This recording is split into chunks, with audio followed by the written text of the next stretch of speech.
Hello दोस्तों, आप लोग बहुत बहुत स्वागत हमारे यूट्यूब चैनल पर।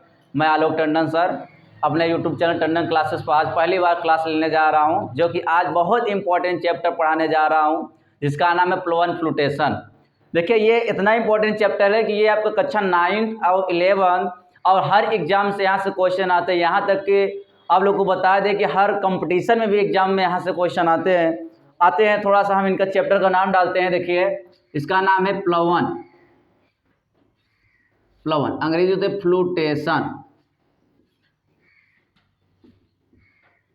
ये आपका है फ्लूटेशन। आप लोग को बताएं, ये सारा वीडियो एक बार जोश के साथ लाइक सब्सक्राइब तुरंत कर दीजिए, क्योंकि मैं आपको इसको सिर्फ 10 मिनट के अंदर पूरा चैप्टर में निचोड़ कर आपको दिमाग में डालने वाले जा रहा हूँ। सिर्फ 10 मिनट में ये चैप्टर आपके माइंड में नहीं जाएगा तो लाइक सब्सक्राइब मत करना, ये मेरे तरफ से चैलेंज है। आइए देखते कैसे दिमाग में जाएगा, प्रयास करते हैं। पहली बात, इनमें हम कितने हेडिंग पढ़ेंगे इसको देखते हैं। पहली बात, जो प्लवन है यही आप देखेंगे क्या है। उसके बाद इसमें हम पढ़ेंगे उत्प्लवन बल क्या है। उत्प्लवन बल क्या है इसमें पढ़ेंगे। उसके बाद आर्किमिडीज सिद्धांत पढ़ेंगे। आर्किमिडीज सिद्धांत पढ़ेंगे इसमें। और उसके बाद इसमें हम पढ़ेंगे घनत्व पढ़ेंगे, डेंसिटी पढ़ेंगे। उसके बाद आपको पढ़ेंगे आपेक्षिक घनत्व पढ़ेंगे। आपेक्षिक घनत्व पढ़ेंगे। माने कि मैं बता रहा हूं जितने प्रकार से क्वेश्चन बनने वाला है, मैं एक लेक्चर में सारे एग्जाम को क्लियर कर दे रहा हूं। पहली बात तो समझ में नहीं आता है बच्चों कि ये फ्लूटेशन क्या चीज है। फ्लूटेशन का मतलब होता है तैरना। क्या होता है? तैरना। मतलब कोई आपका द्रव रहेगा, लिक्विड रहेगा, उस पर कोई पदार्थ तैरेगा, उसी को हम बोलते हैं फ्लूटेशन।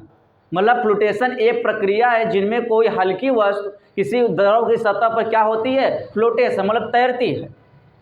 अब मैटर करता है यहाँ से क्वेश्चन क्या क्या बनता है। पहले बात आपको आएगा उत्प्लवन, तो हमने बताया ये बोलते हैं उत्प्लवन बल क्या है। चलिए थोड़ी सी वाले हम बात करते हैं। माने रखता है जैसे आप लोग कभी देखते हो पानी है, वाटर है, उनमें हम कभी कोई मतलब हंसिए मत, ठीक है दोस्तों। ये हंसे क्योंकि ऑफलाइन ऑनलाइन दोनों चल रहा है, कुछ दोस्तों हंसा रहे हैं हमारे और स्टूडेंट भी हैं, क्या किया जाए। आइए देखिए, कहने का मतलब ये है कि जैसे अभी हमने कहा उत्प्लवन जो है, आप जैसे टंकी है, पानी है, उसमें देखते हो अब भरे भी होंगे, खाली डब्बा हम उसमें डुबोते हैं तो उसमें क्या होता है, पानी एक प्रेशर लगाती है ऊपर। माने कि अगर देखा जाए ये आपका मान लेते हैं क्या है, टंकी है, इसमें क्या भरा है दोस्तों? वाटर भरा है। अब यहाँ क्या हुआ कि आप एक डब्बे को यहाँ आप इसको डबो रहे हैं, ऊपर से फोर्स लगा रहे हैं, तो पानी भी ऊपर नीचे से ऊपर फोर्स लगाता है। मैटर करता है कि हम उसको नीचे दाबते हैं तो कभी कभी लगता है हमको कि नीचवा से ऊपर कौन फेंकता है? वो होता है पानी। कौन लगाता है? इसका मतलब जब किसी मतलब पदार्थ को हम द्रव में डुबोते हैं तो द्रव द्वारा उस पदार्थ पर लगाया गया बल उत्प्लवन बल कहलाता है। कोई दिक्कत? उत्प्लवन बल क्या होता है? हमने बताया किसी पिंड को या कोई हल्की वस्तु जैसे खाली डिब्बा ले लेते हैं, उसको हम क्या करेंगे, पानी में नीचे डुबोएंगे तो क्या करेगा, वो वापस पानी बल लगाता है उसी पदार्थ पर, और वही पानी द्वारा लगाया गया बल उत्प्लवन बल कहलाते है। दिमाग में जा रहा है कि नहीं जा रहा है? चलिए आगे मैटर करता है आर्किमिडीज सिद्धांत क्या है। ये बहुत ही बढ़िया सिद्धांत है। ऐसे वैज्ञानिक के लिए मेरे तरफ से एक बार धन्यवाद कर देना चाहिए, क्योंकि यह न होता तो आज ऐसे से नए नए लॉजिक न बन पाते। क्या इनके मैटर है? अब को इनको थोड़ा हम कहानी से लेकर चलते हैं। हम थ्योरी नहीं पढ़ाने जा रहे हैं, पूरा हम बेस बताने जा रहे हैं, आपको जीवन भर याद रहेगा, ये ध्यान देना है। मैटर करता है जैसे ये आर्किमिडीज जो वैज्ञानिक है, ये एक प्रकार का सिद्धांत दे दिया था, लेकिन आर्किमिडीज जो है वो एक वैज्ञानिक का नाम है। वो बचपन में खेला करता था, दौड़ा भागी कर रहा था शुरू में, लेकिन क्या किया कि एक बार ये हुआ कि ये मान लेते खेला खुद कर रहा था, मैटर करता है दौड़ रहा था, अचानक पैर में उसके कुछ लग गया, मतलब पैर में थोड़ा कुछ भी लगा, वो धड़ाम से कहाँ गिर गया? टंकी में गिर गया। कहाँ गिरा? अब टंकी में गिरने के बाद उसने देखा कि पानी गिरने से पहले तो आपका इतना ही था, यहाँ तक की था, और यहाँ जब गिर गया, ये वैज्ञानिक जब यहाँ गिरा बेचारा, उसके बाद क्या हुआ, पानी ऑटोमेटिक कहाँ हो गया? ऊपर बढ़ गया। अब फिर वह निकला तो ऐसे देखा कि निकलने के बाद पानी कम हो गया, और पानी कम होने के बाद फिर उसमें कूदा, फिर पानी बढ़ा। इसका मतलब देखा कि हमको यहाँ जाने पर कूदने से उसका पानी में क्या हो रहा है, वृद्धि हो रही, मतलब हाइट में ऊंचाई जा रहा है, मतलब पानी का बढ़ जा रहा है। तो अपना दिमाग लगाया, अपना आयतन एक बार तौल लिया, मतलब अपना आयतन माप लिया, उसके बाद जो पानी ऊपर उठा था उसका आयतन मापा और दोनों आपस में क्या हो गया, बराबर हो गया। वही सिद्धांत दे दिया, आर्किमिडीज सिद्धांत कि किसी भी पानी में या किसी भी द्रव में कोई हम पदार्थ डुबोते हैं, उस पदार्थ का आयतन और उठाए गए पानी का आयतन आपस में बराबर होता। लिखना नहीं है, दिमाग में डालना है मेरे तरफ से। कहाँ डालना है, माइंड में डालना है। एक बार फिर से बता दे रहा हूँ, ये सिद्धांत क्या बताता है, किसी भी द्रव में कोई पदार्थ हम डालते हैं, उस पदार्थ का आयतन और उठाए गए पानी का आयतन आपस में दोनों बराबर होती है। क्लियर हुआ? आइए अब दुनिया का भर का क्वेश्चन आपका बनता है घनत्व, तो डेंसिटी इनका होता है D बराबर m/v।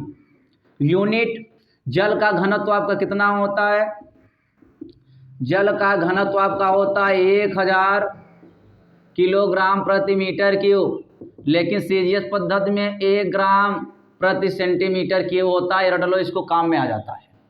मैटर यह करता है कि आपका डेंसिटी से बहुत ज़्यादा क्वेश्चन बनता है। जैसे कि आपसे पूछा जाए नाव क्यों नहीं डूबता, कोई दिक्कत, नाव क्यों नहीं डूबता।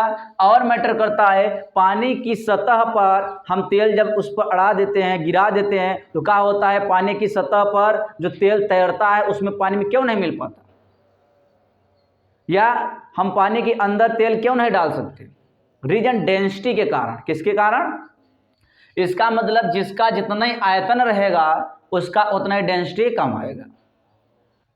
और ध्यान देना है, डेंसिटी जिनका जितना ही ज़्यादा वो पदार्थ उतना ही वजन होता है। तो वजन के मामले में देखा जाए तो मेन जो डेंसिटी ज़्यादा रहेगा तो आपका वजन है, और डेंसिटी कम है तो वजन कम है। अच्छा, द्रव्यमान प्रोपोर्शनल, द्रव्यमान बढ़ाने पर तो डेंसिटी बढ़ेगा, लेकिन आयतन बढ़ाने पर क्या होता है, घटेगा। इसका मतलब किसी भी पदार्थ की द्रव्यमान बढ़ा दिया जाए तो घनत्व तो बढ़ेगा कि नहीं बढ़ेगा, बढ़ेगा। अगर किसी भी पदार्थ के आयतन बढ़ा दिया जाए, क्षेत्रफल बढ़ा दिया जाए, तब दोस्तों डेंसिटी बता दो, घटेगा। वेरी गुड आंसर आ गया आप लोग का, बहुत बढ़िया। अब मैटर करता है कि डेंसिटी से क्वेश्चन रिलेटेड देखते हैं। जैसे आप कभी पानी में देखते हैं कुछ लोग नहाते हैं, आपको मतलब टंकी वगैरह में, तो वहाँ देखते हैं 2 तरीके से वहाँ कूदते हैं। एक तो सीधे खड़े खड़े कूद जाते हैं वहाँ ना, उसमें देखते हैं वो क्या होते हैं कि नीचे चले जाते हैं। माने कि उनकी डेंसिटी क्या होता है, बहुत ज़्यादा रहती है, और थोड़ा सा पैर इतना जगह लेता है और तुरंत नीचे चले जाते हैं। लेकिन अगर वो एक बार खड़े गिरे हैं ऐसे, तो मैं बता दे रहा हूँ उसी सतह पर ही रह जाएंगे।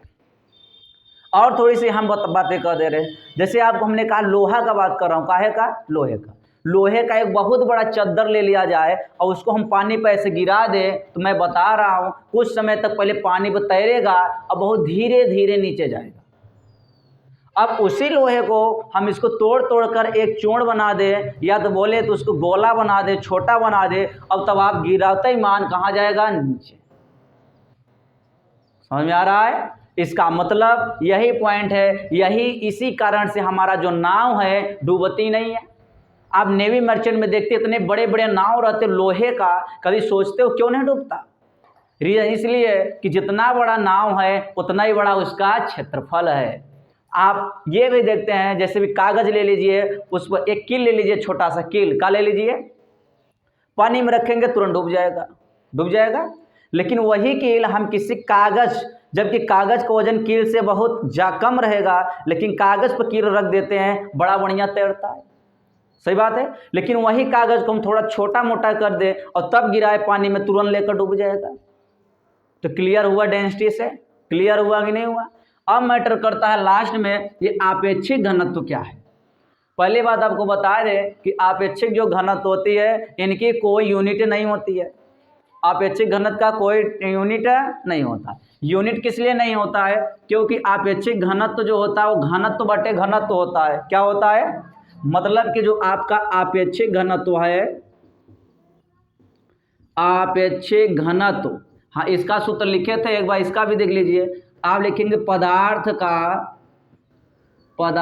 का घनत्व बटे जल का घनत्व। एक बार बता दें, 4 डिग्री सेल्सियस पर जल का सबसे ज़्यादा घनत्व होती है, बता देना। इसका मतलब घनत्व का मात्रा बटे घनत्व का मात्रा कट जाएगा और वो आएगा आपेक्षिक, इसीलिए इसका कोई मात्रा नहीं है। इसका मतलब ये क्या विमाहीन है, विमाहीन, इनका कोई विमा नहीं होता है। अब ये बात करता है, जैसे आपको कहा पदार्थ, मान लीजिए आपसे कहा सवाल भी लगवाऊंगा इसके अगले बार वीडियो में, ठीक है। माने रखता है जैसे कोई पिंड हो गया, कहा इस मार्कर का घनत्व बताइए 5 है, तो बताइए इसका अपेक्षिक घनत्व कितना होगा, तो 5 में 4 से भाग लगा देंगे और आ जाएगा आंसर में 1 लगभग में 25 आंसर आ जाएगा। कितना आएगा? 1.25 आंसर।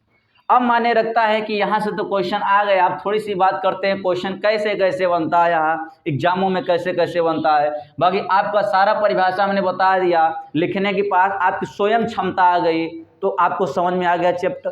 तो मैंने कहा 10 मिनट में लेक्चर में समझा दूंगा, समझ में आ गया। अब कोई डाउट हो तो आप क्लियर कर सकते हैं।